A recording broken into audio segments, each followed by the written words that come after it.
Interior, Multiverse Manor, dining room, night. A dark dining room full of Death Eaters. The tension in the room's at a peak, about to boil over. Regulus stands in the back, looking uncomfortable. Multiverse Senior is a calming force in the room, though he too is seething at this setback. Abraxas is at his right hand. Urbaston is just finishing his report. None of it was salvageable, sir. Any evidence of who did this? No, sir. We can't stop our recruitment efforts. The Dark Lord's message must be heard. It will be. But bringing others to our cause with the Ministry and Dumbledore's pet project against us is no simple matter. It would require delicacy. Exterior, Wizarding House. A wizard, half asleep, opens his front door to the bright sun. Urbaston and Rodolphus, in full regalia, stand there. Good morning. Do you have a moment to talk about the Dark Lord?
Exterior, Edgar Bones' house, day.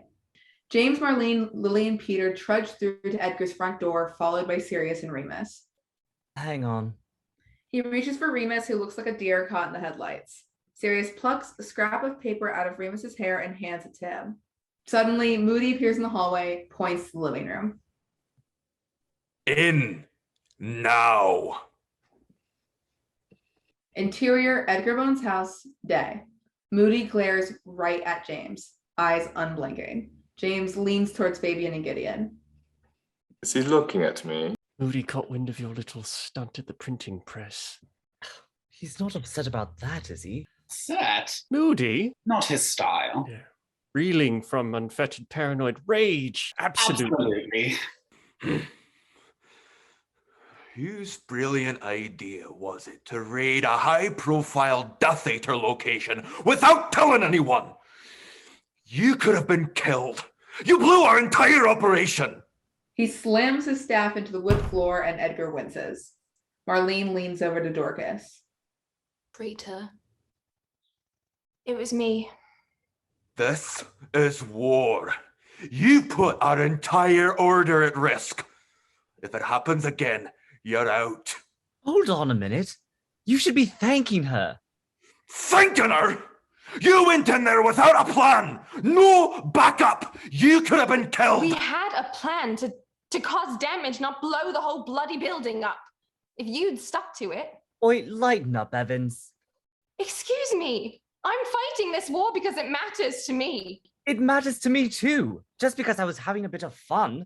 Exactly. You get to have fun fighting this war. I don't. This isn't fun for me. It's terrifying.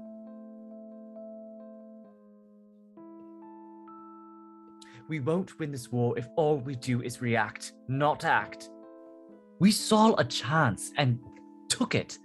And we won. It interrupted my mission, a mission set by Dumbledore himself. We had a chance to track where the Death Eaters were spreading their message, follow the recruitment orders, and you got in the way. Eyes turn to Sirius, who decides to double down. I'd still rather ask for forgiveness than permission any day. Inspiring words, Black. You're lucky to be alive to say them. Now, unless someone has blown up Nocturne Alley behind my back, Meadows, please get them out of my sight. Unless you've managed to perfect your Patronuses as well.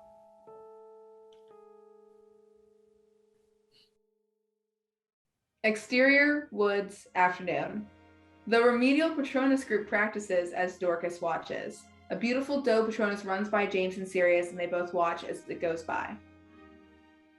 She really has the hang of it, doesn't she? Surprise, surprise.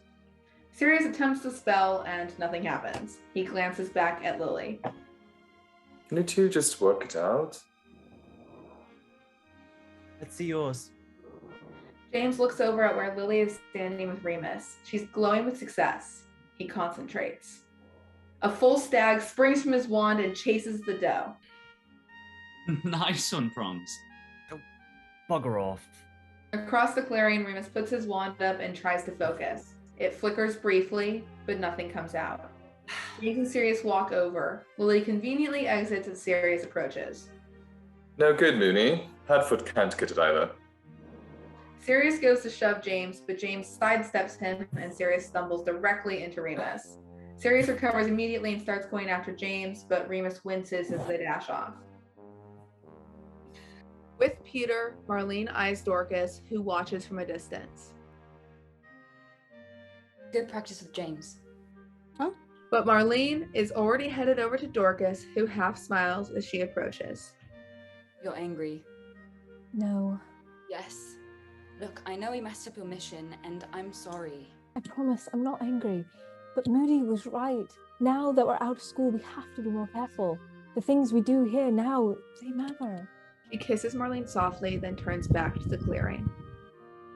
You're supposed to be practicing.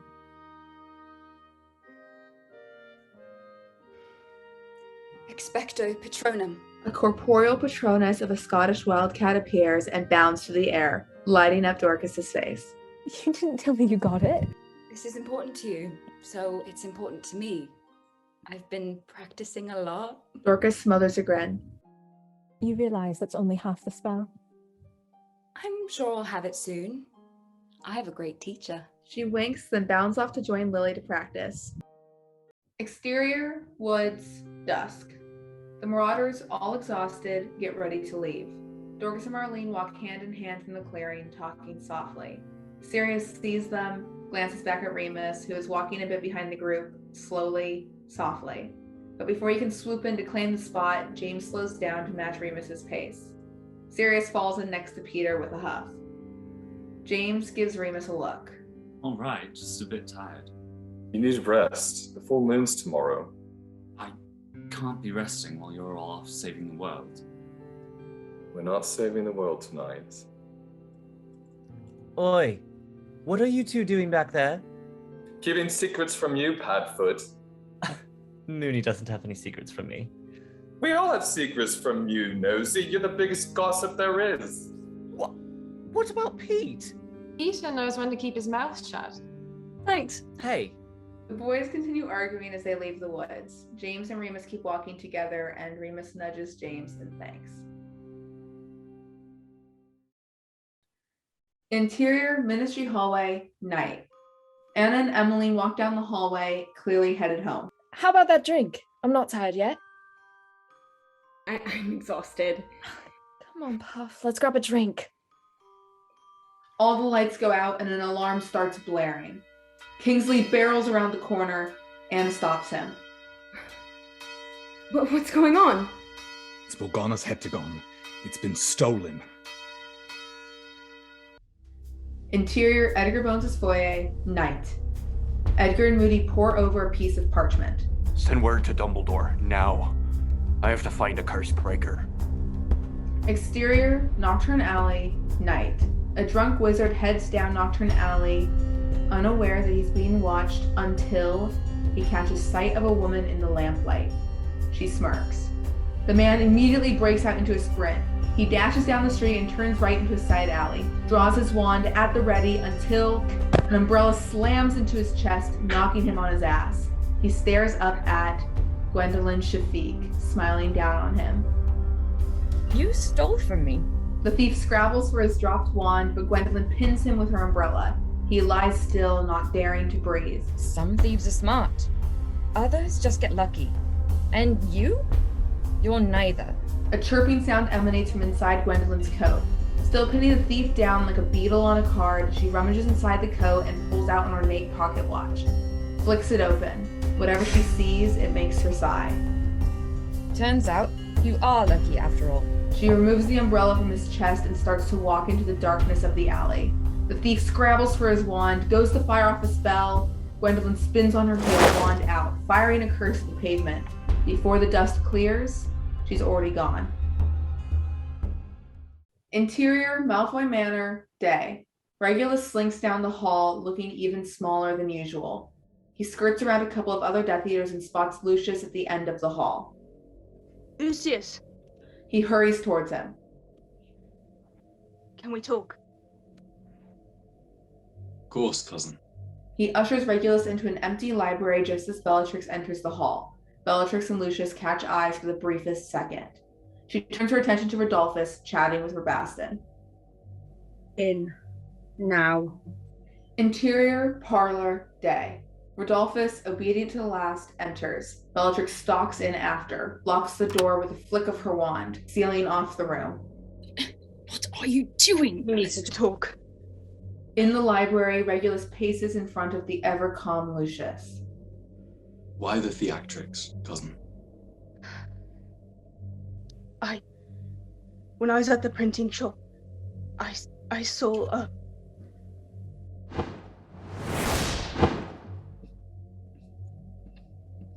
I am the Dark Lord's most loyal servant. But family is everything. Nothing can be allowed to stop the Dark Lord from achieving power. Yes, darling, but... I could be of service to him if I had the chance. We both could be. We will never go to war as long as Mulciber remains the Dark Lord's most faithful servant. I don't understand. You saw your brother and didn't say anything. Why?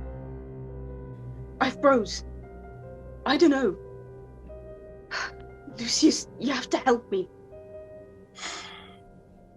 Did anyone see? I don't think so. None of this feels right. What's right is making sure that the Dark Lord prevails. Mulciber is old, weak, but we could bring the Dark Lord to power. You and I'm sure he would reward us greatly. You, Rodolphus, you are the only one I can truly trust. Regulus, you have taken an oath. To show signs of faltering now would be signing your own death warrant. Remember what happened to Rosia. And tell me how to fix it. Prove that you're one of us. That you can do what needs to be done. Bellatrix walks to the exit, leaving Rodolphus behind. Think about what I said. And remember, outside of this room, we cannot speak of this again. Understand? Lucius goes to leave, removing the spell, keeping them inside. I've seen you. You don't truly believe in the cause either. Whatever misgivings you may be having, I do not share them. He heads for the door, then turns, face a bland mask of geniality again. He puts a hand on Regulus's shoulder. If you need anything, come to me. After all, we are family. Lucius smiles and leaves the room. Regulus stands alone. wondering if trusting Lucius Malfoy was the biggest mistake of his life.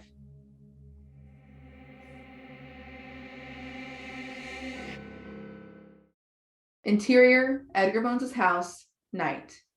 The orders scattered throughout Edgar's house. James walks over to Fabian and Gideon, who wave their hands as they regale Lily and Peter with the story. James tugs Lily away. Come on. Interior, Edgar Bones' hallway, night. Lily follows James into a back hallway. You talked to Sirius yet? I've nothing to talk to him about. He won't understand. Then explain it to me. The print shop shouldn't have happened. I can't afford to mess up like that again. You and Sirius always get a second shot because you're pure bloods. I always have to be perfect on my first try.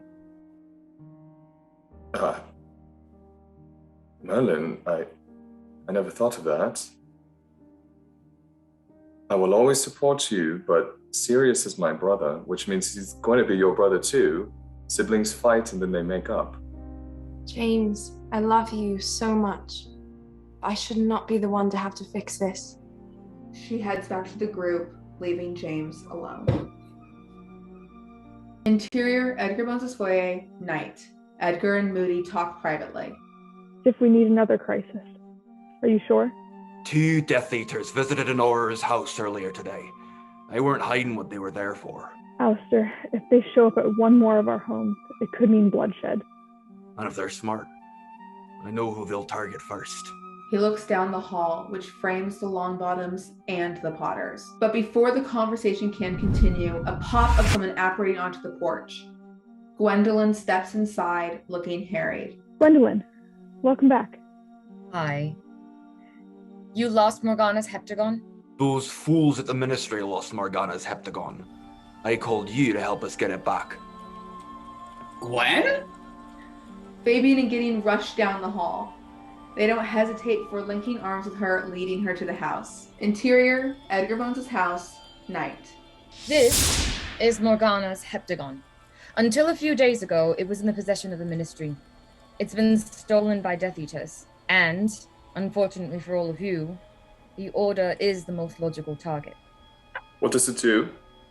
It amplifies whatever spell is cast on it, and can be activated from a great distance away through the use of specific runes. Which means?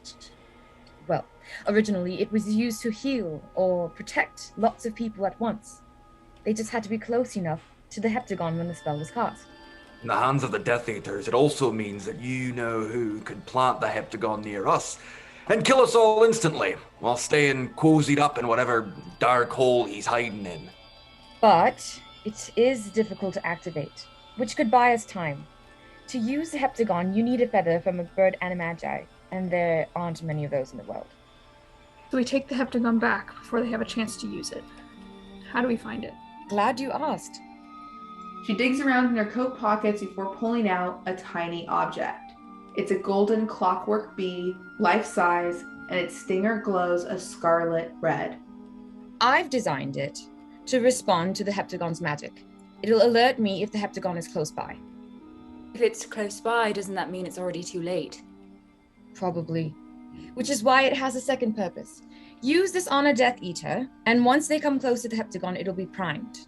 Then, if they come within a half mile of the bee again, it'll alert its keeper. Then we can take the son of a bitch. I like it. Getting close to a Death Eater won't be easy. Usually, you'd be correct. But the Death Eaters are making house calls. And we're gonna take advantage of it. Out of all of us, the Potter and Longbottoms are the most likely targets. Frank, Alice? Frank and Alice exchange a look as James's face falls. Just one question. What do you mean by house call? Exterior, Wizard House number 1, evening. Robastin and Rodolphus are still on their recruiting mission on the porch of another house. Robastin presses the doorbell. Instead of a muggle chime, we hear the bell scream, "Visitors!" into the house. Remember, no forced entry, no Cruciatus curse. If they don't agree with us, this is a pure blood village, and no magical blood is to be harmed. Smile, little brother. The door opens, and the two of them try to look as friendly as Death Eaters in full regalia can. Good morning. Can we have a moment of your time? We're spreading the word about the need to keep magical bloodlines pure. The witch slams the door in their faces. Exterior Wizard House number 2, day. You aware that nearly 14% of the wizarding population Is made up of mudbloods and 4 times as many half-bloods. A disapproving witch shakes her head and shuts the door. Our mission is to fix that. Ebenezer Hickson, a wizard in his 80s, gives both men a once-over.